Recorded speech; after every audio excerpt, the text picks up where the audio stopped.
What's up, everyone? Mike here, Rusty Garage and Homestead. Welcome back to the channel. Old man winter is going to be here before we know it. Right now, it is in the mid 40s and it is misting rain. So today, we need to get Dad's chimney cleaned out, get some firewood moved up on his back patio so he is ready to go for winter. So let's get to it. Okay, well, we've already ran into one little issue. I came up to the shop to get Tiny to let it start warming up and found an issue with it. So let me show you what that is. Okay, so here is Tiny, and we have a wet spot right up here. So let's see if we can figure out exactly what that is. It looks red, so I'm assuming antifreeze, but let's check it out real quick. Okay, so what I'm seeing, there is a little bit of a wet line around this fitting here. So hopefully that's just a hose clamp. Worst case, we got to pull that fitting out and re-Teflon it. So let me go ahead and check the coolant, make sure we're not crazy low or anything like that.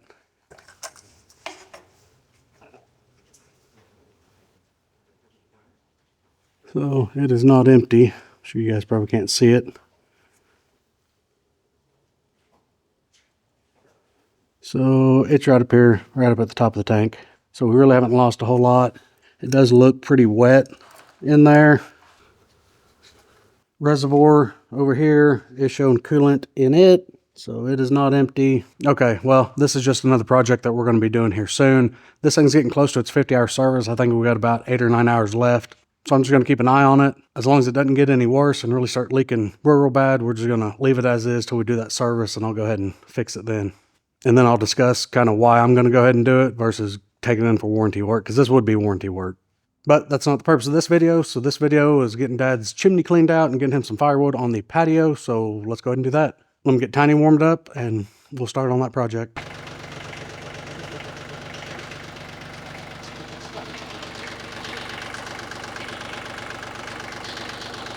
Okay, so I'm really not seeing anything major. Nothing's dripping right now, but you can see the wet line kind of coming down the hose below it and kind of coming down the front cover of the engine and then just running down to the ground. I'll show you it real quick and then we'll go get some IBC totes.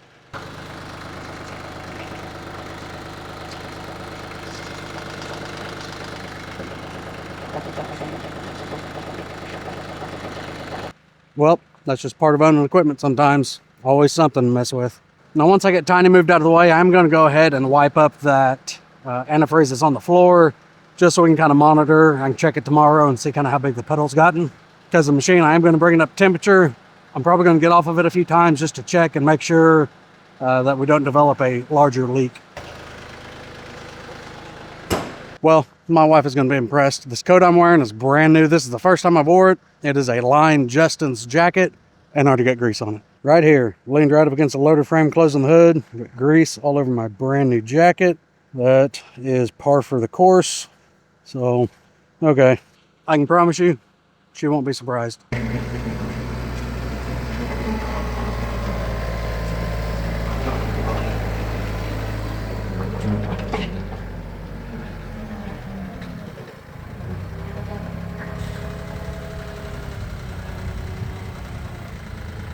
Okay, so on our IBC totes, we always cover them normally with tin or the caps that come out of the bladder.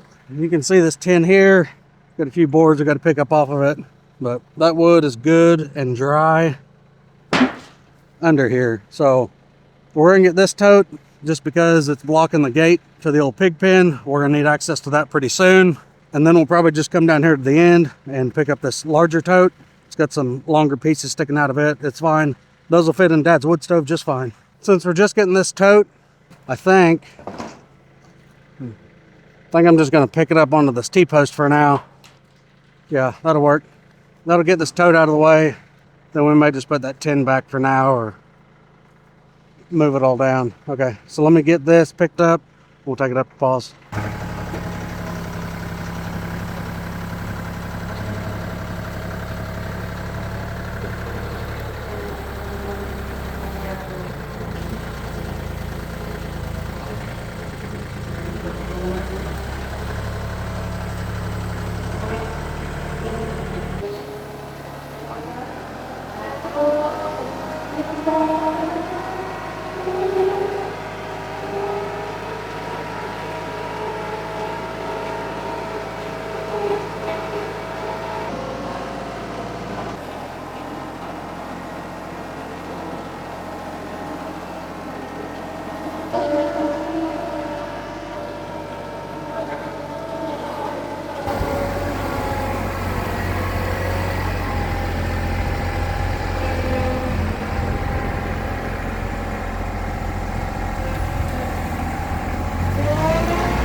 Is that far enough in?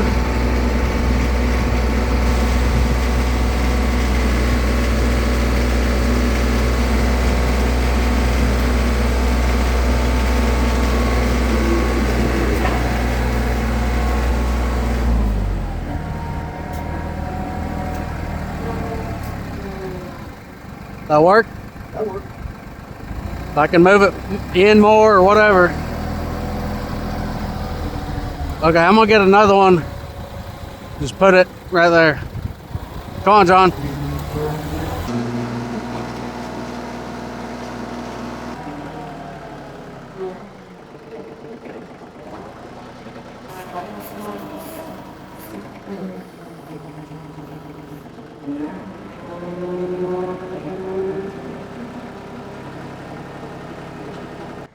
Let's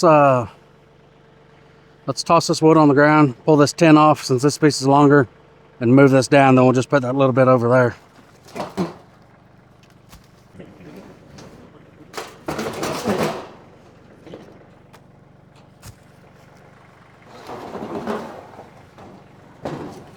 Just lay it in, well, yeah, lay it on the ground.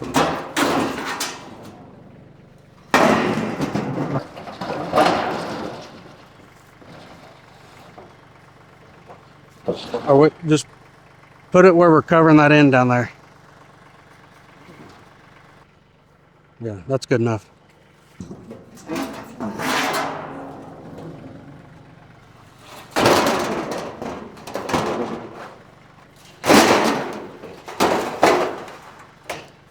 You got to use the bricks on here just because the wind gets pretty bad.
Is that good?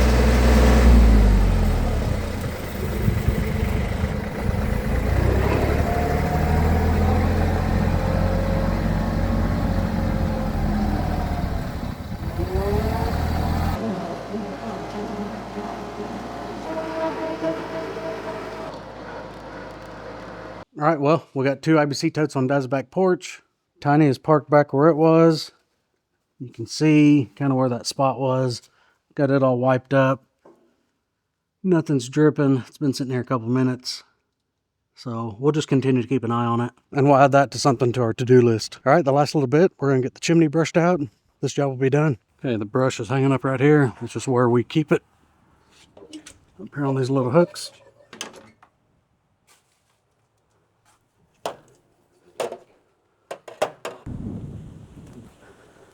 Okay, got our brush.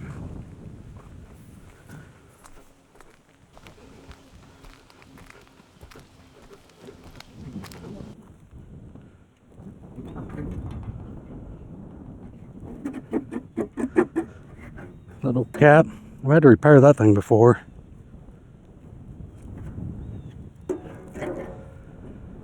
Really doesn't look awful.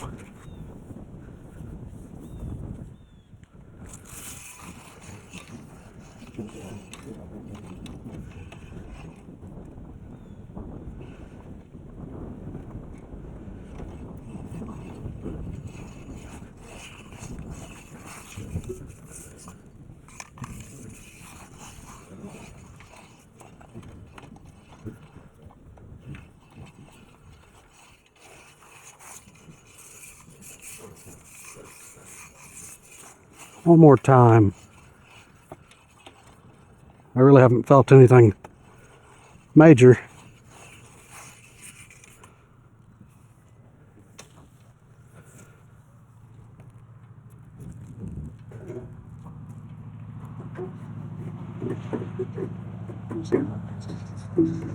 That should do it.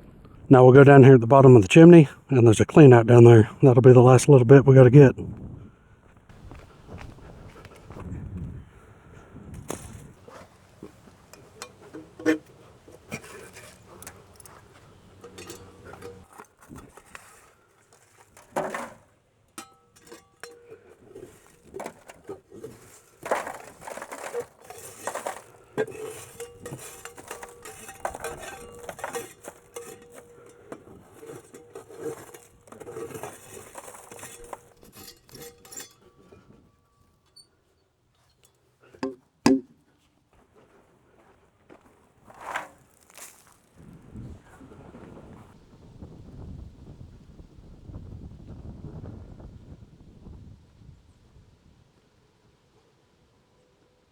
That is a pretty sky. That old north wind is bringing the temperatures in. It was about 56 degrees when I got home this morning from work.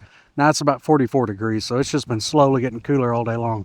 All right, everyone, that is it. Our wood stash is looking like it's getting a little smaller. I think we've got 4.5 totes. That half tote's full of a bunch of knots, short pieces, stuff like that, which I'll burn later on. I don't mind burning that kind of stuff. It seems like it lasts longer anyways. But if we're getting a pinch, I still have a good bit of hickory already split up down the wood yard, and a lot of those hickory logs that are still down there that I need to get cut up and split up. Those are seasoned enough. If I get into a big enough pinch, I could burn those too. But we'll be working on getting a lot of that stuff split up and bucked up here pretty soon, so I can kind of get the wood yard cleaned up and start over. Because I'm wanting to do a few changes in the wood yard on how I store things and separate my wood and all that stuff. So that's coming here pretty soon. It is that time of year. There's a lot of people already cutting wood. I feel like I'm kind of behind on it all, but we'll get it taken care of. So hope you enjoyed the video. That's just something I do. I do that for Dad twice a year. Normally right when the season starts that we're going to start burning wood, and then about midway through, probably somewhere in February, I'll go ahead and brush everything out again, clean the stove out, and just make sure it's good to go. Now, Dad's stove is an old Ashley stove. Works great, but compared to what they have out nowadays, that stove is not real efficient. I think his house is around 2,000 square feet, somewhere right in there, and he burns anywhere, depending on the winter, but he burns 4 to 5 rick of wood to get him through winter, which isn't bad at all. I'm really hoping this new efficient wood stove that we have, I'm hoping a couple ricks will get us through the winter, maybe 3 tops, but I'm shooting for 2. We'll see how that goes. We're going to try to burn just wood this year and not run the furnace at all. But everyone, if you enjoyed the video, give the video a thumbs up. Consider subscribing to the channel if you're not already. We'll see you guys in the next one. Thanks.